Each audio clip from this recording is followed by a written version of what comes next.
ಚನ್ನಪಟ್ಟಣದಲ್ಲಿ ಕಾಂಗ್ರೆಸ್ ಗೆಲ್ಲಲು ಬಿಜೆಪಿ ಕಾರಣ. ಬಿಜೆಪಿ ಬೆಂಬಲದಿಂದ ಕಾಂಗ್ರೆಸ್ ಚನ್ನಪಟ್ಟಣದಲ್ಲಿ ಗೆದ್ದಿದೆ. ಕಾಂಗ್ರೆಸ್ ಅಭ್ಯರ್ಥಿ ಗೆಲುವಿಗೆ ಬಿಜೆಪಿ ಬೆಂಬಲ ಇತ್ತು. ಕನಕಪುರದಲ್ಲಿ ಡಿಸಿಎಂ ಡಿಕೆ ಶಿವಕುಮಾರ್ ಹೊಸ ಬಾಂಬ್ ಸಿಡಿಸಿದ್ದಾರೆ.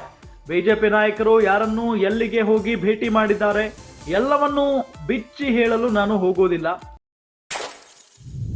ಯಾವ ಏಟು ಹೇಗೆ ಬಿದ್ದಿದೆ ಗೊತ್ತಿಲ್ಲ ಅಂತ ಡಿಕೆ ಶಿವಕುಮಾರ್ ಹೇಳಿದ್ದಾರೆ.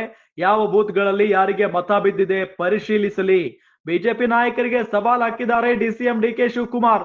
ಡಿಕೆಶಿ ಹೇಳಿಕೆಯಿಂದ ಬಿಜೆಪಿ ಜೆಡಿಎಸ್ ಮೈತ್ರಿಗೆ ದೊಡ್ಡ ಶಾಕ್ ಆಗಿದೆ. ಚನ್ನಪಟ್ಟಣದಲ್ಲಿ ಮೊದಲೇ ಈಗ ಜೆಡಿಎಸ್ ಅಭ್ಯರ್ಥಿ ಅಂದ್ರೆ ಮೈತ್ರಿ ಅಭ್ಯರ್ಥಿ ನಿಖಿಲ್ ಕುಮಾರಸ್ವಾಮಿ ಅವರು ಸೋತಿದ್ದಾರೆ. ಇದೆಲ್ಲದರ ನಡುವೆ ಬೆಂಕಿಗೆ ತುಪ್ಪ ಹಾಕುವಂತ ಕೆಲಸವನ್ನ ಡಿಕೆ ಶಿವಕುಮಾರ್ ಮಾಡಿದ್ರ ಅನ್ನೋ ಪ್ರಶ್ನೆಯೂ ಕೂಡ ಮೂಡ್ತಾ ಇದೆ. ಯಾಕೆ ಅಂತ ಹೇಳಿದ್ರೆ ಕಾಂಗ್ರೆಸ್ ಗೆಲ್ಲುವುದಕ್ಕೆ ಬಿಜೆಪಿನೇ ಕಾರಣ ಅನ್ನೋ ನಿಟ್ಟಿನಲ್ಲಿ ಹೇಳಿಕೆಯನ್ನ ಕೊಟ್ಟಿದ್ದಾರೆ ಸ್ವತಃ ಡಿಸಿಎಂ ಡಿಕೆ ಶಿವಕುಮಾರ್. ಕಾಂಗ್ರೆಸ್ ಅಭ್ಯರ್ಥಿ ಗೆಲುವಿಗೆ ಬಿಜೆಪಿ ಬೆಂಬಲ ಇತ್ತು ಅಂತ ಹೇಳಿ ಕನಕಪುರದಲ್ಲೇ ಮಾತನಾಡಿದ್ದಾರೆ. ಹೊಸ ಬಾಂಬ್ ಸಿಡಿಸಿದ್ದಾರೆ. ಬಿಜೆಪಿ ನಾಯಕರು ಯಾರನ್ನ ಎಲ್ಲಿಗೆ ಹೋಗಿ ಭೇಟಿ ಮಾಡಿದ್ದಾರೆ ಎಲ್ಲವನ್ನು ಬಿಚ್ಚಿ ಹೇಳಲು ನಾನು ಹೋಗೋದಿಲ್ಲ. ಯಾವ ಏಟು ಹೇಗೆ ಬಿದ್ದಿದೆ ಗೊತ್ತಿಲ್ಲ ಅಂತ ಡಿಕೆ ಶಿವಕುಮಾರ್ ಹೇಳಿದ್ದಾರೆ.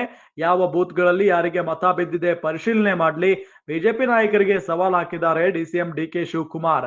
ಈ ಹೇಳಿಕೆಯಿಂದ ಎಲ್ಲೊಂದ್ ಕಡೆ ಮೈತ್ರಿಯಲ್ಲಿ ಬಿರುಕುಂಟಾಗುತ್ತಾ ಅನ್ನೋ ಪ್ರಶ್ನೆಯೂ ಕೂಡ ಮೂಡ್ತಾ ಆಗಿದೆ. ಇಲ್ಲ ಅಂತ ಅಂದ್ರೆ ಇದು ಮೇ ಬಿ ಬೇಕು ಅಂತಾನೆ ಡಿಕೆ ಶಿವಕುಮಾರ್ ಅವರು ಈ ರೀತಿಯಾಗಿ ಹೇಳಿರಬಹುದು ಅಂತ ಹೇಳಿ ಅರ್ಥ ಮಾಡಿಕೊಳ್ಳುವಂತ ಸಾಧ್ಯತೆಯೂ ಕೂಡ ಇದೆ ಮೈತ್ರಿ ನಾಯಕರು.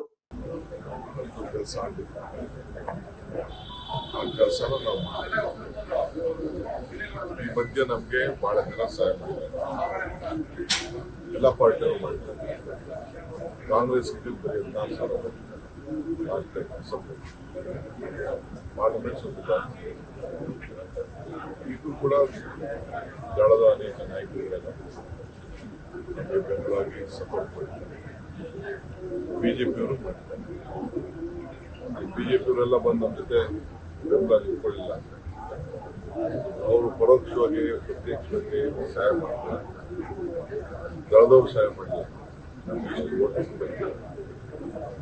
ನಾವು ಅದಕ್ಕೆ ಅವ್ರಿಗೆಲ್ಲ ಅಭಿನಯಿಸಿ ಮುಂದಕ್ಕೆ ಅಭಿವೃದ್ಧಿ ಮಾಡ್ಕೊಂಡು ಹೋಗೋಣ. ಅದು ನಮ್ಗೆ ಇಂಪಾರ್ಟೆಂಟ್. ಕ್ರೆಡಿಟ್ ಅಪೂರ್ವ ಸಹೋದರರಿಗಂತೂ ಇಲ್ಲ. ಅಪೂರ್ವ ಸಹೋದರ ಈ ಕ್ರೆಡಿಟ್ ಎಲ್ಲ ನಮ್ಮ ನಾಯಕರು ನಮ್ಮ ಮೇಲೆ ವಿಶ್ವಾಸ ಇದೆ. ಅಭ್ಯರ್ಥಿ ಕಾಂಗ್ರೆಸ್ ಅಭ್ಯರ್ಥಿ ಆಡಳಿತ ಪಕ್ಷ ಒಂದು ಅವಕಾಶ ಮಾಡಿಕೊಡ್ಬೇಕು, ಗೆಲ್ಲಿಸಬೇಕು. ಯೋಗೇಶ್ಗೆ ಅಭಿವೃದ್ಧಿ ಮಾಡಲಿ, ಆಡಳಿತ ಪಕ್ಷಕ್ಕೆ ಸೇರಲಿ ಅಂತ ಮತದಾರರ ತೀರ್ಪು.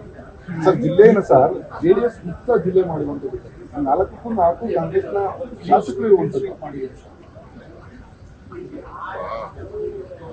ಅದೆಲ್ಲ ಮುಖ್ಯ ಅಲ್ಲ.